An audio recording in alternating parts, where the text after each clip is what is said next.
Oi. Este podcast é uma produção da Rádio Guarda-Chuva. Jornalismo para quem gosta de ouvir. Tá me ouvindo bem aí? Tô, de boa. Esse podcast é apresentado por b9.com.br. E aí, Esse cara que você tá ouvindo é o Matheus. como que é o negócio? E se você ficar confuso porque nossas vozes são tão parecidas, eu peço desculpas, mas não se pode brigar contra a genética. O Matheus é meu irmão.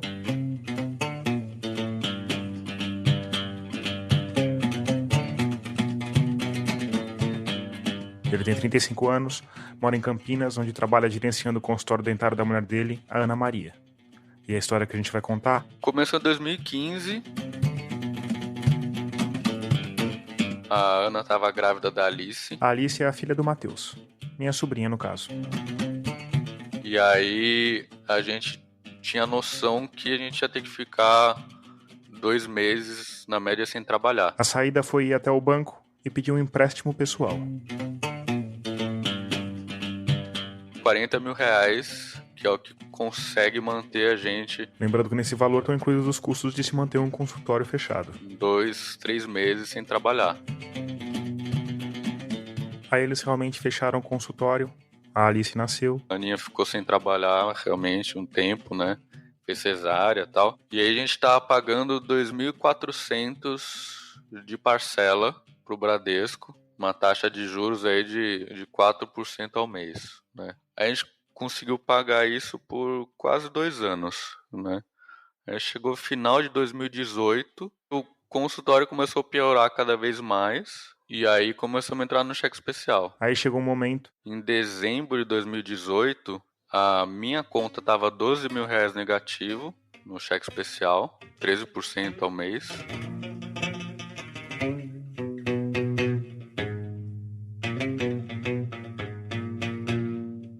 Aí, em dezembro de 2018, eu sentei com a Ana e falou, a gente tem que tomar uma decisão. A gente estava pagando 1.500 a R$2 mil de cheque especial.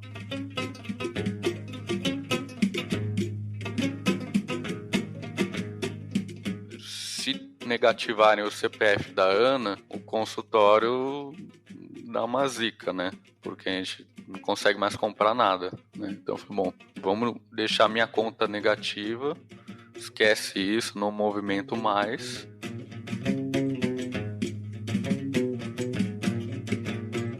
Aí começaram as cobranças, né? Ligando todo dia, seu CPF vai ser negativado, tá? Você não vai poder fazer nenhuma compra de bens, tá. Tudo bem, não tenho nada no meu CPF, o carro não tá no meu nome, a casa é alugada. só que Essa conta, quem criou foi minha mãe quando eu tinha 15 anos. Por causa disso, eles tinham o telefone dela. Eles ligavam muitas vezes por dia. essa é a Heloísa Fernandes. Ela é professora de artes, mãe do Matheus e, bom, minha mãe também. Dias, semanas e meses. Não foi assim, um mês. Foram muitos meses. As ligações duraram alguns meses, deixaram minha mãe apreensiva, preocupada, sem dormir algumas noites, mas o meu irmão fincou o pé. Eu anotava no celular, né? Bom, esse aqui é cobrança, bloqueava, né? Aí dava um tempo, eles pegavam outro número, eu sabia que DDD 11 era enrosco, né? Aí depois eles pegaram DDD 19, né? Ficaram mais espertos, aí começaram a ligar DDD 19. E aí eu simplesmente esqueci essa conta. Nem sabia mais quanto estava devendo.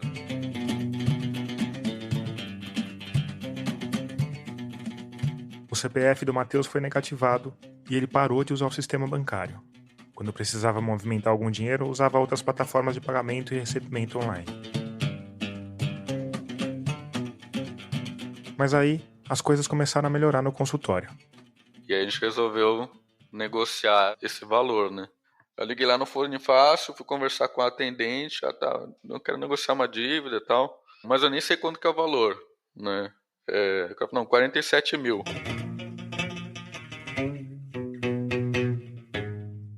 Aí ferrou, né? Tipo...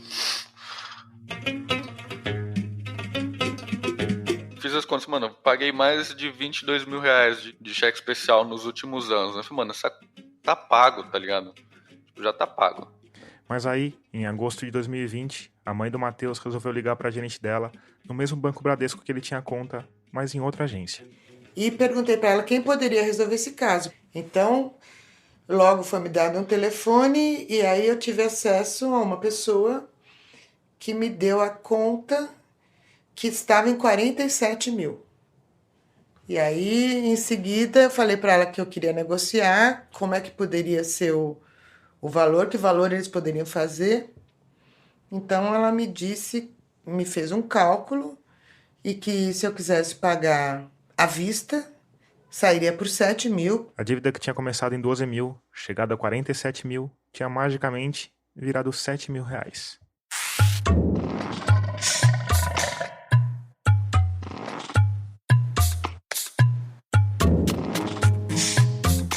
Eu sou Tomás Chiaverini e o 34º episódio de Escafandro já começou.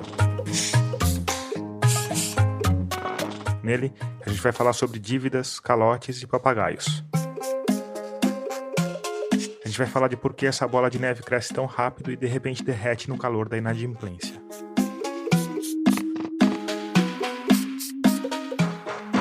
A gente vai falar de técnicas ardilosas de cobranças, de devedores impertinentes e de um gigantesco sistema de confiança que mantém as engrenagens do nosso mundo girando. Antes de adiante, eu preciso te lembrar que a Rádio Escafandro é mantida única e exclusivamente pelos ouvintes. Como você sabe, isso é feito por meio de um financiamento coletivo. Para participar é simples. Basta ir lá em catarse.me/escafandro ou picpay.me/escafandro e escolher o valor com o qual você quer participar. Mas existem outras formas de ajudar o projeto a seguir em frente.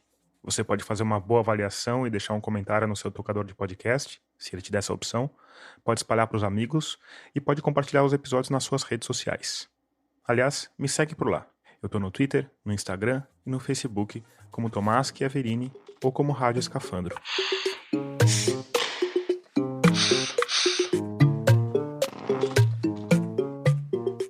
A primeira pessoa que eu entrevistei para esse episódio foi um cara chamado Alex Menezes. Eu tenho 45 anos, sou professor de História do ensino médio, também desenvolvo uma atividade na área contábil. Uma atividade que começou há quase 30 anos. Eu comecei a trabalhar de office boy com 15 anos. Trabalhava num escritório contábil ali em Pinheiros e por eu ser o único boy que sabia datilografia, eu acabei sendo promovido lá para auxiliar de escritório, né? Isso com 15 anos. Qualquer problema que tinha no posto fiscal, conseguia resolver lá com os fiscais. Antigamente era tudo presencial. Sempre dava um erro de datilografia e tal, e ficava uma máquina. Então, os boys que sabiam datilografar, estava tudo à frente, né?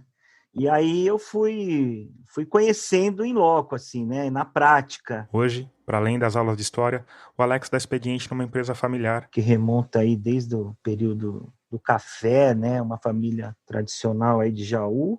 E hoje a gente cuida do que sobrou dessa herança deles aí. A herança de uma fortuna que foi construída no interior de São Paulo, principalmente por um homem. O grande senhor dessa história aí é o tio João Ademar de Almeida Prado, que foi por muito tempo presidente do Jockey Club. A história dessa fortuna é bem curiosa. Uma pequena fábula que diz muito sobre a essência das nossas elites financeiras. Desse rescaldo aí do virada do século, do 19 para o 20, as famílias tinham essa ideia de casar com membros da própria sociedade, de forma que acabou casando primo com primo e toda uma geração de um ramo dos Almeida Prado, lá de Jaú, acabou não podendo ter filhos, né? E aí a herança acabou ficando para a esposa, e a esposa, eles não tinham filhos, ficou para o irmão. Quer dizer, provavelmente na tentativa de manter a fortuna e o sangue intocados, os Almeida Prado conseguiram o oposto. Porque a esposa do João Ademar não era nem da família, nem rica, nem paulista, nem brasileira. A esposa não era nem brasileira, argentina, contrariando aí um pouco a história, né? O João Ademar não casou com ninguém da sociedade brasileira, né? Então o irmão argentino veio para o Brasil para trabalhar, ajudar a irmã, e a irmã deu uma oportunidade, porque eles não eram de origem rica, né? E acabou herdando tudo da irmã, né? E é mergulhado na papelada que sobrou dessa história que o Alex trabalha hoje. Você imagina que tem processo de desapropriação, precatório, 1000 cálculos para fazer, juros, prefeitos que não pagam. Então esbarra um pouco na área contábil e um pouco na área jurídica. Alex, eu acho curioso que você é formado em História, né?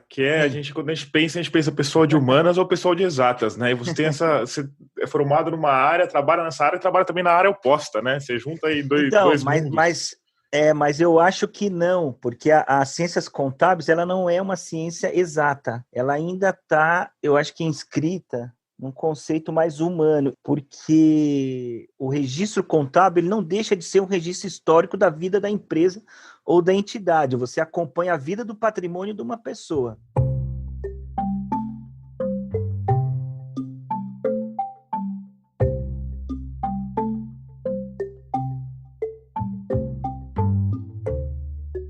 E acompanhando esses processos, sempre com um pezinho na história, o Alex foi desenvolvendo uma curiosidade especial pelas dívidas.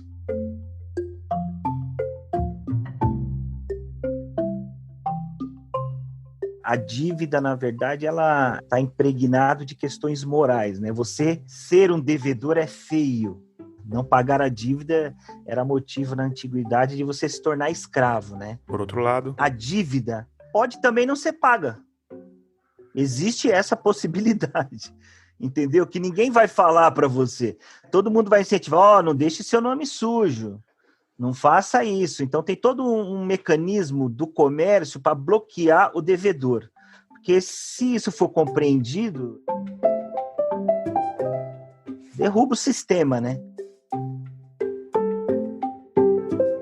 E o Alex sabe disso porque viveu na pele. 10 anos antes do meu irmão, ele também pegou um empréstimo no banco. O dele foi para construir uma casa. E assim como meu irmão, o Alex também foi surpreendido por uma crise econômica e também ficou sem opções. Me tornei um inadimplente. E a gente se organizou, falou, o meu CPF vai ficar sujo, tal, o SPC, e você, minha esposa, no caso, vai segurando as pontas aí com o seu, né? Porque uma vez inadimplente, é uma cascata, assim, eles vão cortando tudo de você, né? Você não consegue pegar uma linha telefônica de celular, né? Você é um camarada ruim. Existe uma certa invasão da sua privacidade, né? De repente, alguém da sua família recebeu uma ligação, estão te procurando. Isso aconteceu com você, Alex? De alguém da sua família falou, me ligaram aqui procurando você? No meu caso, os caras ligaram numa ex-namorada minha.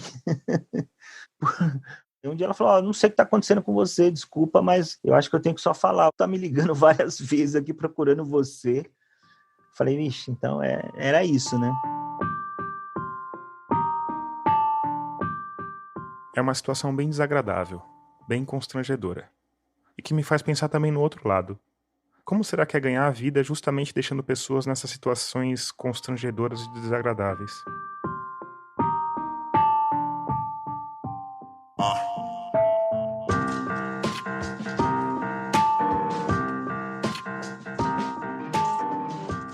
Alô? Tudo bem, Valéria? Tudo bem, você? Tudo bem também, tá me ouvindo bem? Estou perfeitamente. Essa é a Valéria Cristina Faz. Eu trabalhei sempre com call center para algumas empresas, financiamento, cobrança de veículos.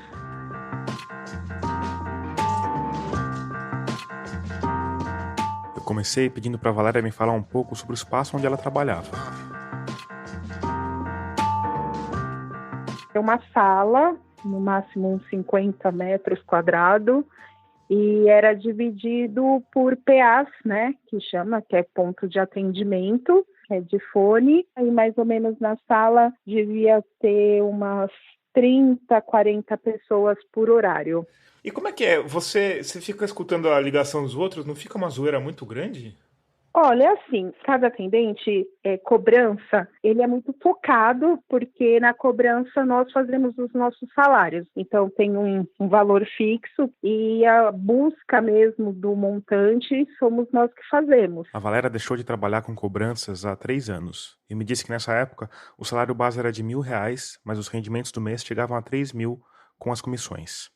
Então, tem um barulho, mas geralmente as pessoas são bem focadas ali no que está fazendo, no contrato que está atendendo. O exterior não atrapalha muito. Entendi. E quanto tempo você trabalhava? Qual que era o seu horário? Você tinha um horário fixo? trabalhava de segunda a sábado, porque cobrança não pode ter no domingo, não sei se isso mudou. Domingo é dia santo. Isso, domingo é dia santo, dia da família, então não pode trabalhar. Então, é assim, só que eu trabalhava em São Paulo, né? Só que eu cobrava nível Brasil. Então, às vezes, eu entrava 8 horas da manhã, em Manaus, acho que era 6 horas da manhã. Então, às vezes, eu ligava para o cliente falava, Laíra, pelo amor de Deus, é 6 horas aqui. Mas eu trabalhava na parte da tarde, eu entrava 13 horas e saía por volta das 19, 19h30. E quantas ligações você fazia por dia, você sabe, em média? Olha, muitas ligações, porque é automático, né? Cai uma, chama, se atende, conversa, tenta reverter e assim vai. Então, cada um faz mais de 100 ligações por dia. Nossa, 100 ligações é muita coisa, hein? É muita coisa. É muita coisa. E aí, como é que funciona? Você falou que é automático, né? Você fica no computador e aí aparece na sua tela as informações? Como é que funciona isso? Isso, sobe na tela e aí vem o nome do cliente, o veículo, a quantidade de parcelas que estão em aberto, se já vai ter busca e apreensão, os telefones de contato, possíveis parentes, pessoas próximas, vem tudo. O banco vai até a alma. Inclusive pessoas próximas. Sim, pessoas próximas. Acontece muito de, por exemplo, você não conseguir falar com o cliente e de repente você consegue o telefone do comércio da frente. Ah, tá, você pode dar o recado, sabe? Aquela coisa meio constrangedora, digamos assim.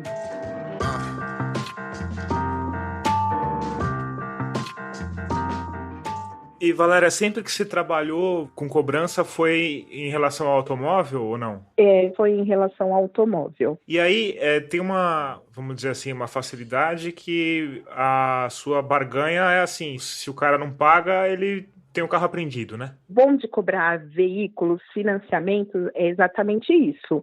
Porque a grande maioria dos clientes precisam do veículo, né?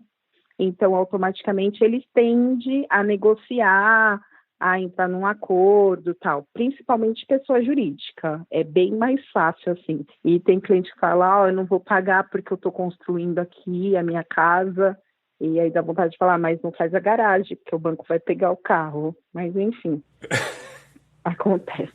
E como é que é, quais são as estratégias que você usava, assim? Na verdade, assim, você tem um script que você tem que usar com todos os clientes, né, a apresentação, enfim, o motivo do contato e tal. E pelo tom de voz, você vai ver se o cliente é amigável, se o cliente não. Tem cliente que fala, olha, eu não tenho condições, eu estou passando por isso, por aquilo, estou com problema na família, alguém está internado. Então, a minha estratégia pessoal sempre é cordialidade, eu não sou invasiva, sabe? O cliente sabe que ele está devendo, e você que não sabe quando ele tem a possibilidade de pagar, enfim. Então, a minha sondagem era essa, tentar saber o que estava acontecendo com o cliente, qual eram os motivos que estava levando ao atraso e, da melhor forma, tentar reverter o boleto em boleto pago. E as pessoas falam com você? A maioria das pessoas fala? Sim, a maioria dos clientes conta, fala porque tem cliente que chora, tem cliente que se abre, tem cliente que fala porque eu fui traída, porque meu marido me deixou, enfim, tem cliente que joga limpo, assim, fala, olha, eu não tenho condições de, se eu tirar para pagar a parcela do carro, eu vou passar fome. Tem cliente que abre o coração, fala, eu não posso porque meu pai está em estado terminal no hospital. Tem pessoas assim que realmente deixam a gente emocionado, porque você tem que ter empatia. Então, você se coloca no lugar do cliente, não tem como você, apesar de você estar representando um banco e saber que o seu papel ali é reverter o boleto, tem momentos assim que não dá. É bem complicado. E aí, como é que é nesse... Como é que era, né? Sei lá, a Volkswagen não vai fazer diferença, mas pode ser a diferença entre a vida e a morte de uma pessoa, né? Sim. Como é que tirar o sustento de uma família, assim? Como é que era para você ser a mensageira desse tipo de notícia? Então, para mim, como pessoa, né, humano, tal, era bem difícil. Tinha momentos que eu realmente ficava muito tocada, muito mexida, mas de qualquer forma eu tinha que deixar o cliente ciente. Então, eu meio que passava para ele uma informação já que ele sabia, né? De uma forma que não deixasse o cliente pior do que ele já estava, e de qualquer forma eu também não podia vestir a camisa do cliente porque eu represento o banco. Claro. E aí, quando você fecha o contrato, você ganha uma porcentagem em cima ou é um valor fixo? Não, cada boleto é uma porcentagem diferente, assim. Por exemplo, pessoa jurídica, todo mundo queria ir para o jurídico porque os contratos eram contratos muito altos e a comissão era muito alta. Quando eu entrei, eu fazia 30 a 60, né? Clientes que estavam em atraso há 30, 60 dias. Esses são mais fáceis de reverter. Agora, cliente 180, busca e apreensão, aí é pedir para Deus caçar o cliente, porque é muito difícil mesmo de você reverter esses boletos, assim. Mais de um ano, então... Por que os boletos que estão há mais tempo são mais difíceis de reverter? Porque o cliente já abriu mão, sabe? É aquele cara que realmente só vai pagar se acontecer um milagre, assim. Porque, assim, os contratos que estão mais tempo em aberto, o valor dele é bem menor.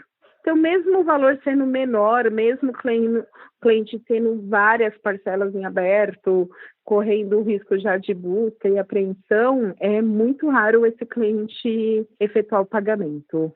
Quer dizer, o valor do carro vai ficar mais baixo se você demorar mais para pagar, na verdade é isso? Sim, sim, sim. Ele prefere pegar o pouco do que não pegar nada. Então, às vezes, para quem está devendo, é melhor você esticar o máximo que você puder, que você vai conseguir um preço melhor no final. Sim, como nos bancos normal. Porque, assim, o de veículo acontece o risco de ter busca e apreensão. E acontece busca e apreensão? É a polícia que faz busca e apreensão? Sim, acontece busca e apreensão. Acontece bastante. Tem o acompanhamento da polícia militar e da empresa lá, do jurídico, tudo que vai e faz a busca e apreensão. Tem que ter o suporte da polícia, porque tem cliente que, mesmo, digamos, entre aspas, está errado, em atraso e tal, o cliente não aceita, né? Na verdade, é desesperador. Você entrou num financiamento tendo uma condição para você pagar e, de repente, você perde emprego, acontece algumas coisas que, né, deixa você nessa situação que você não tem mais a possibilidade de estar efetuando o pagamento do seu financiamento. Então, é muito desesperador você ver que você vai perder o carro. Então, tem cliente que vai para medidas, sabe, extremas, assim. E, Valéria, tem gente que mente para você? Quer dizer, certamente tem gente que mente, mas você consegue, depois de um tempo trabalhando nisso, você consegue perceber quem tá mentindo para você e quem tá falando a verdade? Sim, sim, sim. Tem cliente que fala que vai pagar e você sabe que não vai pagar. Tem cliente que já é conhecido na base. Tem cliente que já tem apelido na roda, sabe? Assim, de falar, ó, pulando aqui na tela. Tem cliente que é malandro. Malandro. Tem cliente que já entra e fala, oi, Valéria, tudo bem? E aí, você de novo, sabe? Tem cliente que já é malandro, já treinado. E, em geral, quantas ligações que a pessoa recebe por mês, assim? Não, ele recebe todo dia. Enquanto ele não pagar, até ele enlouquecer, ele vai receber. Todo dia? Todo dia. Pressão psicológica. Tem cliente que fica feliz, né? Agora, não tem muita gente que deixa de atender vocês? Como é que funciona nesses casos? Tem cliente que deixa chamar, tem cliente que desliga na cara, cliente que xinga, cliente que manda, né, coitada da nossa mãe, assim. Tem lugares imagináveis, assim. Tem muitos. Qual foi a história mais estranha que você já vivenciou com um cliente, Valéria? Deixa eu ver. Já teve um cliente, chamava Salomão, e ele era muito irônico. Aí ele ficava, aham. Aí eu expliquei pra ele e tal, era pessoa jurídica e ele tinha, tipo, uma frota de caminhão, né? Aí ele falava, eu não vou pagar. Aí eu falava, mas por que o senhor não vai pagar? Aí ele, porque eu não quero. mas se o senhor não pagar, vai ter busca e apreensão e tal. Aí ele falou, mas aí eu compro outro. Aí eu falei, então se o senhor tem dinheiro para comprar, por que o senhor não paga o que o senhor já tem? Aí ele, porque esses eu não vou pagar. E a gente ficou nessa mais de uma hora, assim. Aí no final eu falei, tá bom, eu vou deixar registrado que o senhor não vai pagar e eu vou mandar o contrato pro jurídico encaminhar para busca e apreensão. Aí ele, manda o boleto, vai. Eu falei, desgramado. Ficou uma hora me enrolando e depois ele pagou, assim, todos os contratos que estavam em aberto. Ele só estava com vontade de me pirraçar. Acho que eu falava para ele todo dia. Ele falou, deixa eu castigar ela um pouco. Salomão te aplicou uma peça. Salomão, nossa, me irritava tanto, Salomão, meu Deus. Mas tem cliente de tudo quanto é jeito, cliente que fica estressado, cliente que grita, eu não vou pagar! O senhor não precisa gritar, eu sou surdo. Mas o senhor vai pagar, eu vou deixar registrado, não sei o quê, mas amanhã eu retorno o contato para ver se o senhor mudou de ideia. Aí já vem um monte de palavrão, né? A gente vai fazer o quê? Nosso trabalho. Ele deve, a gente cobra. E assim vai. Existem dívidas e dívidas. Mas uma coisa elas parecem ter em comum. Quando o credor finca a pé, a tendência é que o preço despenque. Mas o que está em jogo para quem resolve fazer isso, quase sempre vai além do dinheiro. No caso do Alex, por exemplo, além de todas as cobranças, além de ter o CPF bloqueado, ele sofreu um processo legal. Há todo um aparato para te sufocar, sabe? E você tem que ser muito artista, viu? Para poder sambar essa música aí. Porque eles vão atrás. A justiça também vai dando aí a eles essa possibilidade, né? De fazer uma penhora online da sua conta corrente. Tudo que cai na sua conta, automaticamente eles tomam. E você, meu ouvinte caloteiro que está pensando em abrir contas em vários bancos, pode tirar o cavalinho da chuva que o sistema é todo interligado. Todos os bancos que você tem conta, é como passasse a sacolinha, assim, vamos juntar todo o dinheiro que ele tem. O Alex tinha a vantagem de trabalhar num escritório de contabilidade que, prezando pelas tradições da aristocracia cafeira, pagava em cheque. Eu não depositava o meu cheque do meu salário, eu sacava. Eu pagava todos os meus boletos, ficava com o troco e vamos embora. É o dinheiro do mês, né?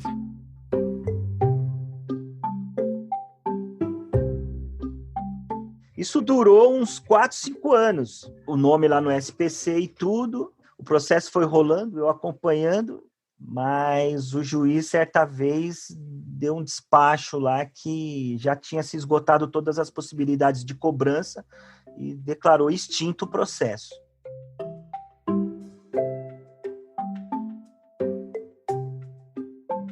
E no máximo, essa dívida chegou a quanto, você sabe? Eu pus fogo em tudo isso, mas eu acho que chegou a 107 mil reais. Pela legislação brasileira, ninguém pode ficar com o nome sujo no sistema de proteção ao crédito por mais de 5 anos. Além disso, o juiz já tinha tornado extinto o processo do Alex. Mesmo assim, lá no fim do percurso, quando as coisas entraram no eixo, ele foi até o banco negociar para deixar tudo em pratos limpos. E sabe qual foi o valor final acertado? R$ 2.500. Em 2 vezes.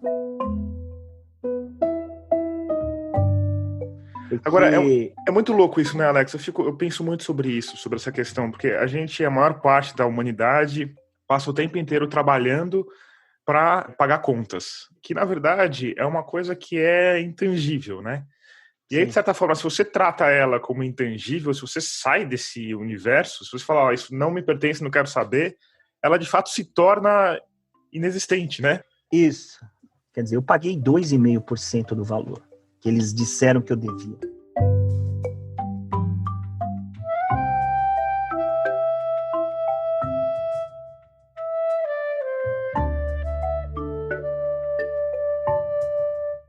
Não pagar é uma possibilidade, mas você tem que arcar com as consequências na sua vida pessoal e tudo mais.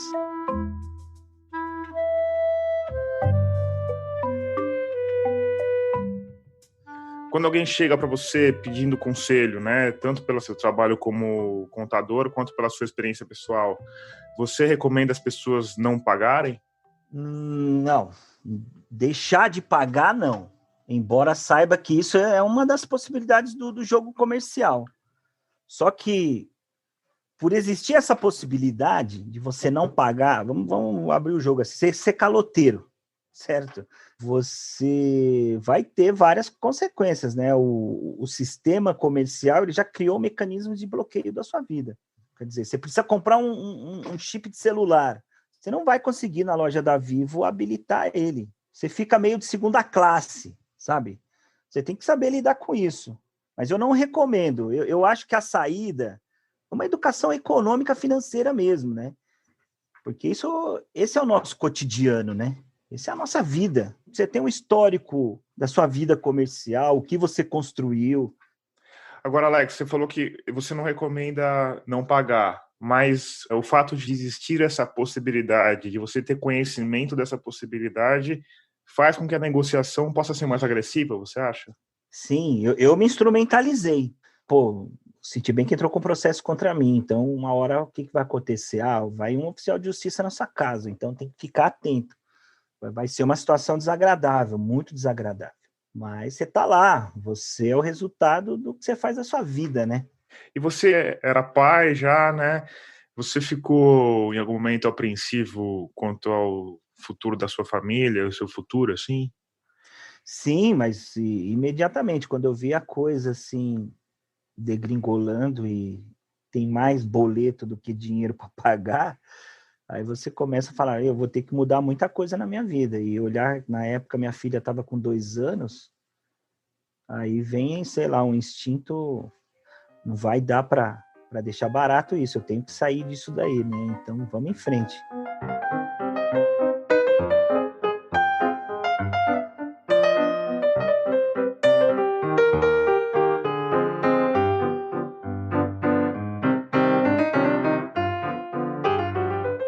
Então a gente ouviu o lado de quem deve, o lado de quem cobra, um pouco do lado de quem administra.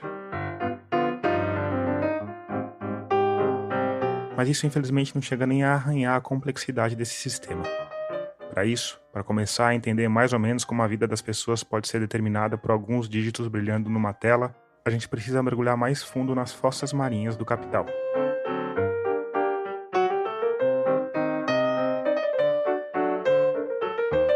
A gente precisa pelo menos tentar entender como funcionam os maiores devedores do sistema, que por mais estranho que pareça, são também os maiores credores do mesmo sistema. E mais, às vezes são os maiores credores e os maiores devedores ao mesmo tempo. Sim, eu estou falando dos bancos. E quem me ajudou nesse mergulho foi um cara chamado Gabriel Galípolo. Gabriel, uma apresentação, por favor. Eu me formei pela PUC em economia, depois eu fiz mestrado em economia política pela PUC também. Fui professor da PUC, depois eu tive uma passagem pelo governo do estado de São Paulo durante 2 anos, na Secretaria de Transportes Metropolitanos e na Secretaria de Economia e Planejamento. Fui consultor financeiro, tive uma consultoria durante quase 10 anos e estou há quase 3 agora como presidente do Banco Fator. Legal. Gabriel, eu queria começar a nossa conversa com uma pergunta que pode parecer um pouco boba, mas que eu desconfio que não é. Você pode explicar para quem vai ouvir a gente o que afinal é um banco? Legal, acho uma boa pergunta, excelente pergunta. É curioso porque muitas vezes as pessoas encaram o banco como o máximo da iniciativa privada, né? Uma coisa da atuação do mercado, que é colocado enquanto contraposição ao Estado, né?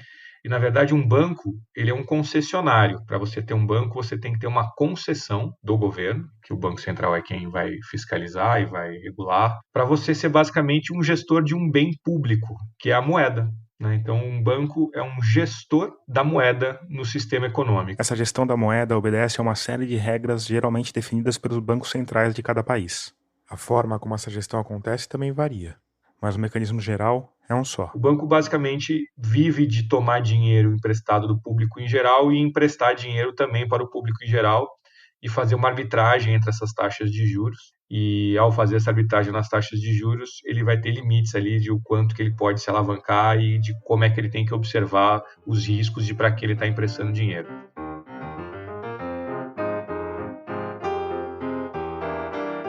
Manter esse sistema funcionando bem é vital para qualquer governo. É também um desafio e tanto. Entre outras coisas, porque ao emprestar dinheiro, os bancos, na prática, estão criando moeda.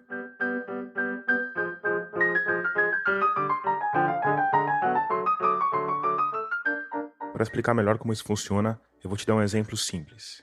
Eu quero que você imagine um país onde só exista um banco, uma construtora e um padeiro. O banco tem 1 milhão nos cofres. O padeiro precisa construir uma padaria, mas não tem capital. Então ele vai até o banco, mostra as credenciais de padeiro dele, o plano de negócios e toma um empréstimo para construir sua padaria. 1 milhão. O banco então move aquele 1 milhão para a conta do padeiro.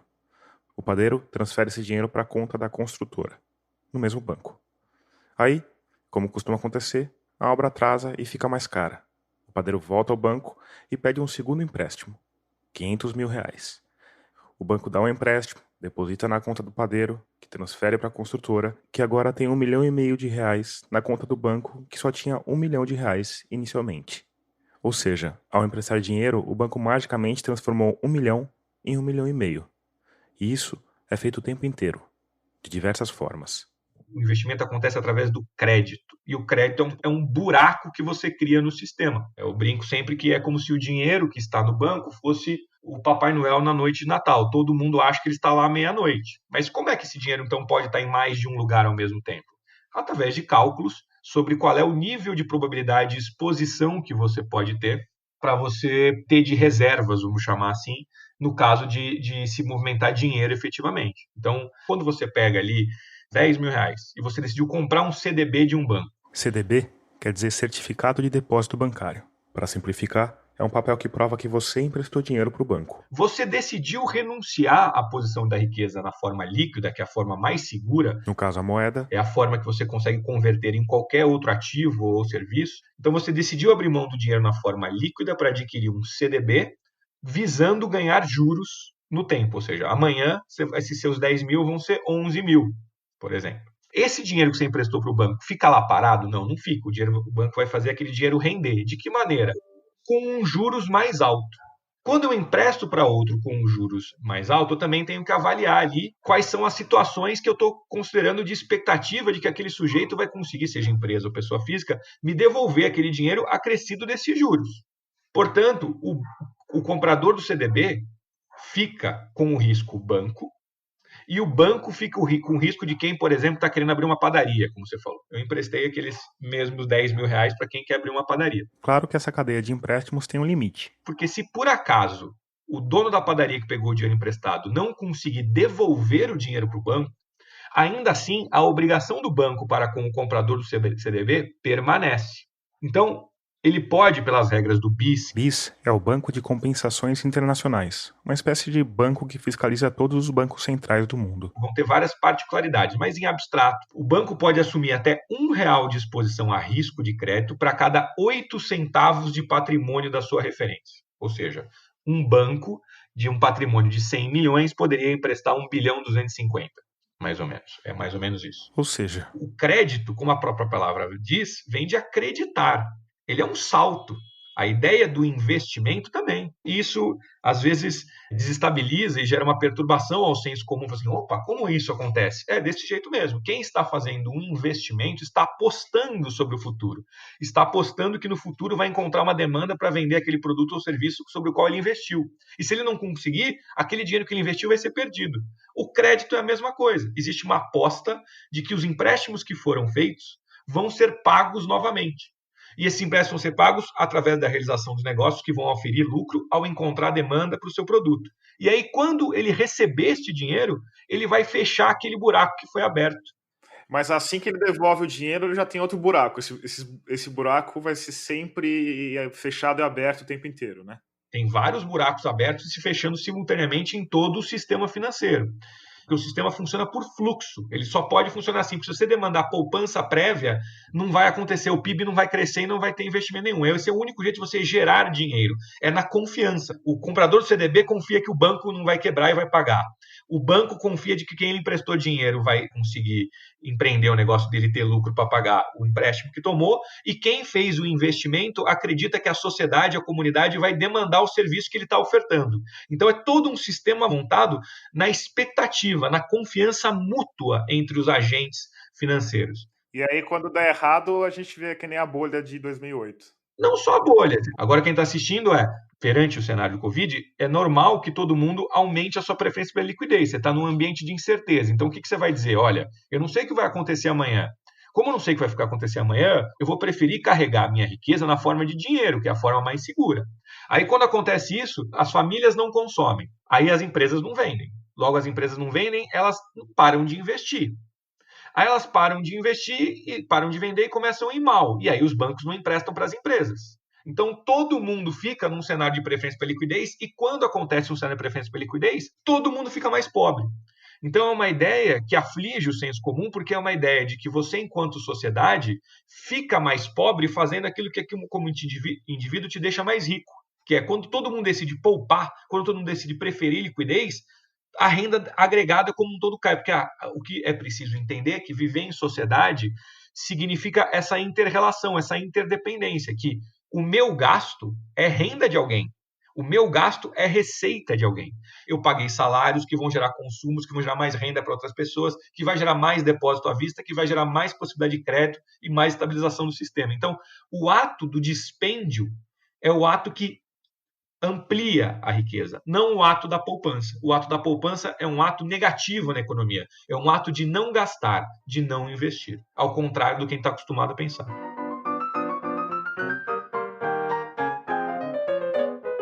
A gente já falou da importância do gasto para as finanças públicas por aqui. Episódio 25. Lições do coronavírus para a economia. O ponto que eu acho que é importante a gente ter em mente é que o banco, ele emite moeda. Ao tomar dinheiro emprestado de alguém e disponibilizar para outros, alavancando 12 vezes o seu balanço, ou seja, a partir de 100 milhões de reais, ele faz 1 bilhão 250, o banco gera riqueza, o banco emite moeda. Então, ele é um concessionário para fazer esse tipo de emissão de moeda. Aí eu fiquei pensando, mas e se um banco emprestar para outro banco? E esse banco emprestar para outro banco? E para outro banco? Como é possível a economia funcionar com um buraco desse tamanho imensurável sendo escavado constantemente? Eu fiz essa pergunta para o Gabriel Galípolo depois da nossa entrevista, e ele me respondeu por WhatsApp. Existe um processo que é o que está te incomodando, incomoda o senso comum, mas está no Hegel, depois está no Feuerbach, o Marx vai trabalhar isso bem, depois vai vir o Keynes, que chama-se alienação.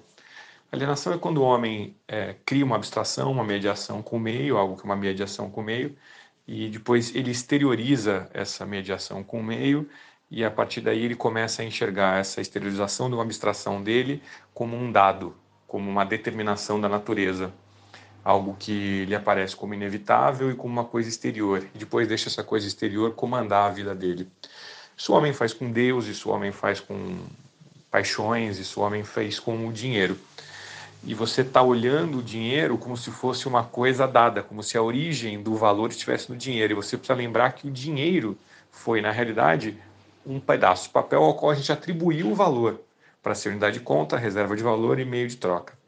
Então, o dinheiro ele pode se expandir com a maior tranquilidade, porque ele é uma abstração criada pelo homem, ele não é algo da natureza, ele não é a lei da gravidade, ele não é a quantidade de ouro que existe no mundo, ele é uma abstração que o homem cria, como as leis, por exemplo. E o limite para ele ser criado é o limite da capacidade produtiva da economia. Então, o que os bancos estão fazendo é justamente dar crédito, que é criar dinheiro, avaliando as possibilidades das condições físicas, efetivas da economia, delas conseguirem validar aquele buraco. Ou seja, eu te dei o dinheiro e acho que esse dinheiro que foi gerado vai ter a capacidade de gerar capacidade produtiva para gerar renda que vai lastrear este crédito que foi gerado. Quer dizer, a gente tende a pensar que a produção é o pontapé inicial da economia.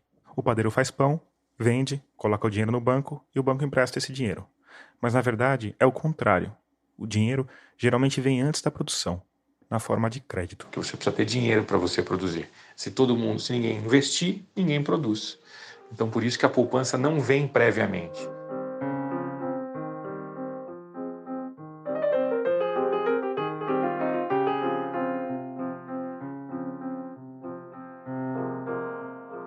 Em agosto desse ano, por conta da pandemia, o Senado aprovou um projeto de lei que limita os juros do cheque especial a 30% ao ano. Agora o texto vai tramitar na Câmara e, se for adiante, depende da assinatura do presidente. Se a medida entrar em vigor, vai ser uma mudança e tanto na economia brasileira. Porque em junho, os juros do cheque especial, que na prática é um empréstimo com um mínimo de avaliação quanto ao possível calote, estavam em 110%. Os do cartão de crédito em mais de 300%. Já se você investir num CDB, ou seja, se emprestar dinheiro para o banco em vez de pegar emprestado, dificilmente vai conseguir uma taxa maior do que 10% ao ano. Isso acontece por uma série de fatores que eu não vou esmiuçar aqui, mas que no fim tem gerado lucros astronômicos. O Bradesco, por exemplo, teve um lucro líquido de 3,5 bilhões no segundo trimestre desse ano. E esse foi um lucro baixo, uma queda de 40% em relação ao mesmo período do ano anterior. E aí, sempre que vem uma crise, qual a primeira coisa que o governo faz? Ajuda os bancos. Às vezes as pessoas ficam, tá salvando os bancos. Essa lógica de interdependência impossibilita uma outra alternativa, porque se você, no momento de cenário de estresse, não auxiliar os bancos, não conferir liquidez ao sistema, o que vai acontecer é que isso vai gerar um risco sistêmico de contágio que vai se espalhar para toda a sociedade, não só para o sistema financeiro. Isso não quer dizer que injetar dinheiro nos bancos seja a única saída para o governo em tempos de crise aguda como a que a gente está passando. Nem a única saída, nem a melhor. Ao contrário do que pensa muitas vezes o pessoal da Faria Lima, uma das melhores coisas que poderia acontecer agora é a economia ser estimulada com distribuição de renda para as pessoas. Porque se as pessoas tiverem renda e voltarem a consumir, aí os negócios vão voltar a ter lucro, vão voltar a ter prosperidade, e aí para os bancos vai ser mais fácil emprestar. Você deveria reativar, religar a economia, não simplesmente dando liquidez para os bancos. Porque se o banco tiver liquidez, mas ele olhar para a economia e falar a economia vai mal, eu não vou emprestar. Eu preciso enxergar uma economia, uma expectativa de economia, onde investidores encontrarão demanda para seus produtos e serviços. Esse é o ponto fundamental do crédito. Por isso que a gente volta ao tema do crédito, que é acreditar. Infelizmente, não existe a possibilidade das pessoas se reunirem e falar, olha, gente, vamos todo mundo combinar de sair consumindo, assim, a gente reativa a economia? Isso não vai, esse tipo de coordenação entre os agentes privados não vai existir. O único agente que dá conta de fazer isso e tem capacidade de reverter isso é o Estado.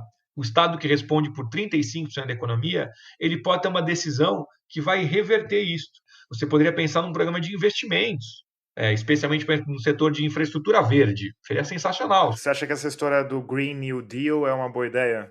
Ah, eu adoro ela. Eu achei uma excelente ideia. Se a gente analisar, cara, desde 2008, o Banco Central levou o cavalo até o rio, que é baixar os juros, ou seja, facilitou o acesso à liquidez. Isso aconteceu por meio de um treco chamado Quantitative Easing, que, simplificando um bocado, é o equivalente a imprimir moeda. Mas você não pode forçar o cavalo a beber água. A política monetária não consegue forçar alguém a tomar dinheiro emprestado, ela só consegue baixar os juros. Não consegue forçar alguém a fazer o investimento. Para fazer o investimento, eu preciso criar expectativa e demanda. Como é que eu crio expectativa e demanda? Eu crio renda. Alguém precisa investir. Quem deveria investir nesse caso? O Estado pode investir. Aonde eu investiria se eu fosse o governo? Poxa, eu investiria numa infraestrutura social que seja amigável com o meio ambiente. Esse é o futuro do desenvolvimento que representa uma agenda, que eu acho que faz sentido para o século XXI, de interromper essa alienação que o homem criou em relação à natureza e em relação ao mundo, onde você possa criar uma sociedade um pouco mais harmoniosa, tanto entre os homens e do homem para com o mundo, com a natureza. E acho que já existe hoje, tanto tecnológico quanto de recursos, para a gente pensar em indústrias, motores, infraestrutura, saneamento, redução de emissão de poluentes no ar e na água, tudo isso de uma maneira muito mais amigável com o meio ambiente, que tem a capacidade de gerar emprego e que, simultaneamente, tem a capacidade de gerar qualidade, melhoria na qualidade de vida das pessoas, porque vão ter acesso a serviços públicos de melhor qualidade que são essenciais para a subsistência. E enquanto coletividade, porque é uma coisa que melhora para todo mundo. Uma linha de metrô melhora a vida, inclusive não só de quem anda de metrô, mas de quem não anda de metrô. Reduz a emissão de poluentes, facilita deslocamento, tempo em casa com a sua família, e assim é com saneamento básico, assim vai ser com ocupação do solo, assim vai ser com educação, assim vai ser com saúde, assim vai ser com uma série de setores que eu acho que a gente poderia analisar para assim conseguir retomar o emprego, retomar o crescimento de uma maneira mais sustentável e que possa melhorar a qualidade de vida da sociedade como um todo, que é o que a economia devia fazer. A economia, infelizmente, se transformou nessa ciência de dizer como é que você ganha dinheiro, ou de você ser um influenciador digital, falando para as pessoas que se elas acordarem às 4 da manhã e economizarem alguns reais, em vez de comer fora e tomar 3 cafezinhos, tomar 2 cafezinhos, elas vão ficar ricas, que é uma ilusão, né? E a economia devia, na verdade, voltar àquilo que o Marshall dizia, que é ser uma ciência para melhorar a qualidade da vida da mulher e do homem comuns, né? É uma ciência moral, basicamente, né?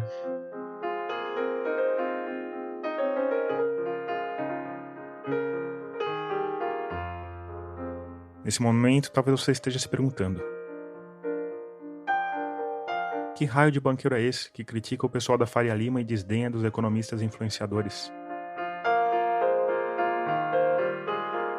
Gabriel Galípolo, se explique, por favor. Eu acho que o que está acontecendo, a gente está passando uma ética, uma lógica desses influenciadores digitais, né? Lógico que você precisa ter controle orçamentário, você tem que ter planejamento orçamentário, educação financeira é fundamental, E esta lógica de educação financeira que é controlar os seus gastos, saber onde é que está sendo gasto as coisas, saber quanto custam as coisas, não tenha dívidas, porque realmente o que acontece, a verdadeira divisão da sociedade é entre aqueles que os juros são a seu favor, ou seja, o tempo corre a seu favor, porque você está recebendo juros, versus aqueles que o tempo corre contra você, porque você está pagando juros. Então, você, enquanto pessoa física, tem que tomar cuidado com o tipo de dívida que você toma. Quando diz não tenha dívidas que são excessivas, né? Porque no final do dia, toda empresa vai ter que tomar dívida para fazer investimento, e você vai ter que tomar uma dívida para comprar um imóvel, para comprar um automóvel, não tem jeito, mas ter o controle sobre isso, sobre o seu fluxo de caixa, sobre a expectativa, isso está tudo certo, é isso mesmo que tem que ser feito. Só que a gente migrou disso para uma outra lógica que está se vendendo, que o sujeito vai assistir meia dúzia de coisas no YouTube ou no Instagram e a partir disso vai se transformar um trader, né? E vai viver disso, de comprar e vender ações no dia a dia e ganhar dinheiro com isso e ficar rico com isso. E aí eu acho que você passa uma ética de que se o sujeito tomar menos cafezinho, fizer um caminho a pé ao invés de tomar uma condução de ônibus, ele vai conseguir fazer uma economia, né? Ou se ele acordar às 4 da manhã, né? O que me preocupa é, por trás da lógica de que se você se esforçar, você consegue, tem uma lógica reversa que é, se você não conseguiu é porque você não se esforçou. E nesta vida, como dizia o Woody Allen, não é porque a gente fez tudo certo que vai dar tudo certo, né? Essa vida realmente tem um quê de navegação num mar sem praias, né? Existe um grande nível de incerteza nas decisões que a gente está tomando, porque o futuro não está dado, não é um futuro determinístico, né? Então me preocupa essa ética que está sendo gerada de incutir esse tipo de culpa sobre o controle do seu destino completo, né? Você cria sujeitos neuróticos, que provoca sérios distúrbios psicológicos, emocionais, provoca as pessoas muitas vezes perderem sua vida inteira achando que vão perseguindo um horizonte que não existe, sabe? É isso que me preocupa bastante.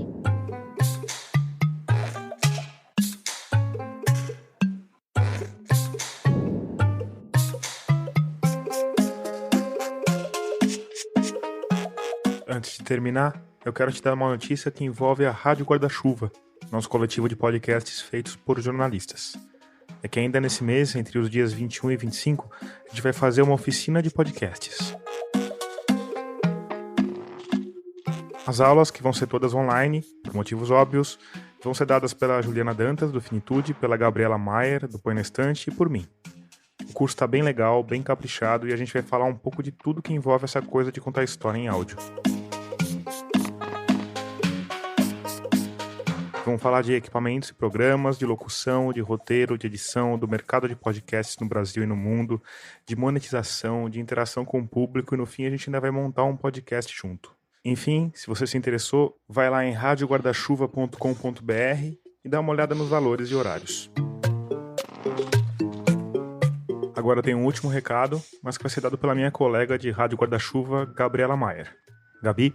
Oi, escafandristas! Depois de terminar aqui, vai lá dar o play no Põe na Estante, que essa semana teve dobradinha. Rodada dupla de conversas literárias, saiu o episódio bônus sobre o livro novo da Helena Ferrante, A Vida Mentirosa dos Adultos, obra aguardadíssima pelos fãs e pelas fãs da escritora italiana que assina com esse pseudônimo, e episódio da temporada regular, em que estamos lendo autores e autoras brasileiros contemporâneos. Falamos sobre Igor na Chuva, livro do paulistano Hugo Guimarães. Vai lá ouvir.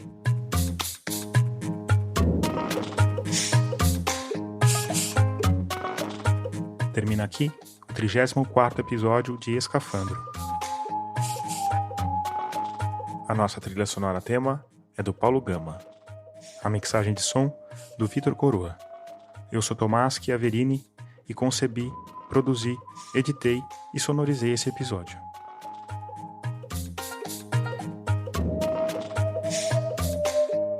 Obrigado por escutar e até o próximo mergulho daqui a 15 dias.